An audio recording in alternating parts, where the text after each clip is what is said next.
అమ్మమ్మ అంది రాధిక. వెన్నెల రంగు ఏమిటి? అమ్మమ్మ నవ్వింది. నీకేమనిపిస్తోంది? తెల్లగా ఉంది కదా, కానీ మంచులా చల్లగా కూడా ఉంది. వెన్నెల మెత్తగా ఉంది, పాల మీద మీగడలా ఉంది అని ఆలోచించింది రాధిక. నిజమే తల్లి, వెన్నెలకు నిజానికి ఒకే ఒక రంగు ఉండదు అంది అమ్మమ్మ మెల్లిగా. ఈ వెన్నెల మనం ఎలా ఉంటామో దాని బట్టి రంగు మారుతుంది అంది. ఆ మాట వినంగానే హా, అదేంటమ్మమ్మ అంది రాధిక ఆశ్చర్యంగా. నువ్వు కోపంగా ఉంటే అమ్మమ్మ తన వేలితో ఆకాశానికి చూపించి ఆ వెన్నెల సన్నగా పదునుగా కనిపిస్తుంది.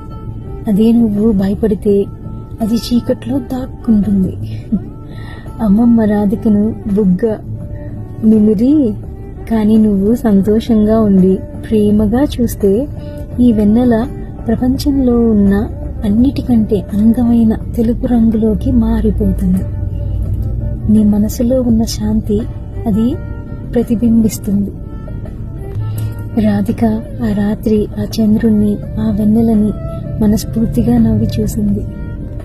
అప్పుడు ఆ వెన్నెల కేవలం తెలుపు రంగు కాదు, అది చిరునవ్వు లాంటి మెరిసే రంగు. తన అమ్మమ్మ కళ్ళల్లోని ప్రేమ రంగులా అనిపించింది.